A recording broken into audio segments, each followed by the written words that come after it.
Pozdrav svima, dobrodošli na kanal Kuhinja Valentina Mašković. Danas ću pripremati jednu zaista predivnu tortu, jednu tortu koja je zaista preukusna, najčokoladniju tortu koju sam do sada probala, a verujte, najjednostavniju za pripremu.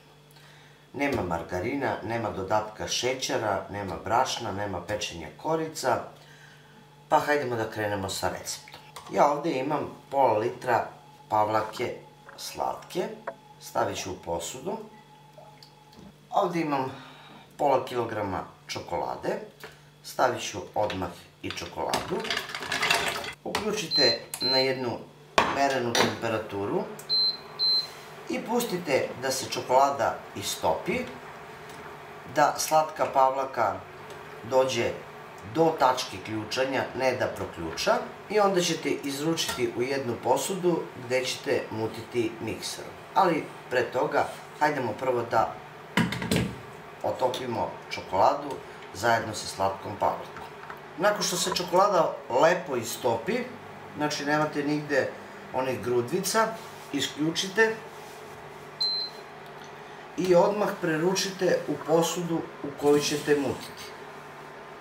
Nemojte čekati da pavlaka sa čokoladom proključi.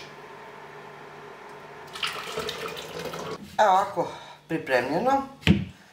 Sačekajte na sobnoj temperaturi bar jedno pola sata, nek se malo prohladi.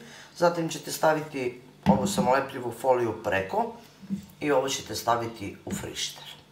Najbolje je da to uveče uradite i da stavite da preko cele noći stoji u frižideru i da se baš onako dobro ohladi. Znači treba jedno 3-4 sata da slatka pavlaka i čokolada baš budu onako čvrste i da budu hladne.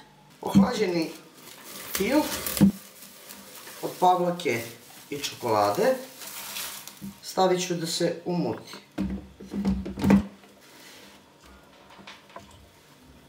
Umutit ću najobičniju šlag kremu. Već mi je potrebno 400 grama šlag kreme.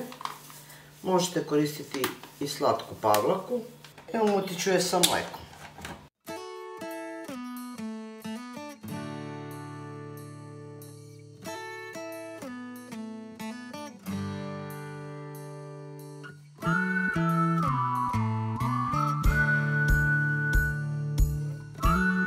Ja ću koristiti ovako ove gotove korice za tortu i bit će mi potrebno ovako čokoladno mleko kog sam zgrejala i jednostavno ću pokvasiti korice.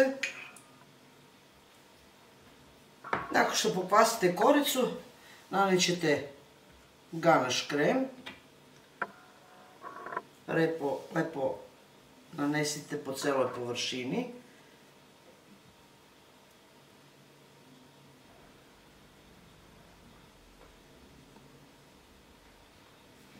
Zatim preko nanesite šlag kremu.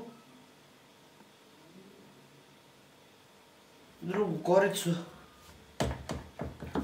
ću ovako izrezati. Možete je i smrviti. Zatim ću ove komadiće pobacati ovako preko šlag kreme.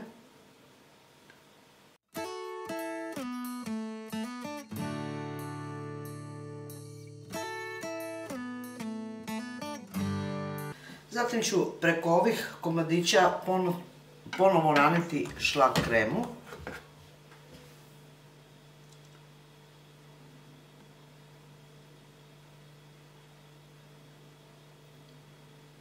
Lagano je rasporedite. Možete i dressing vrećicom da nanesete. Zatim ću staviti treću koricu.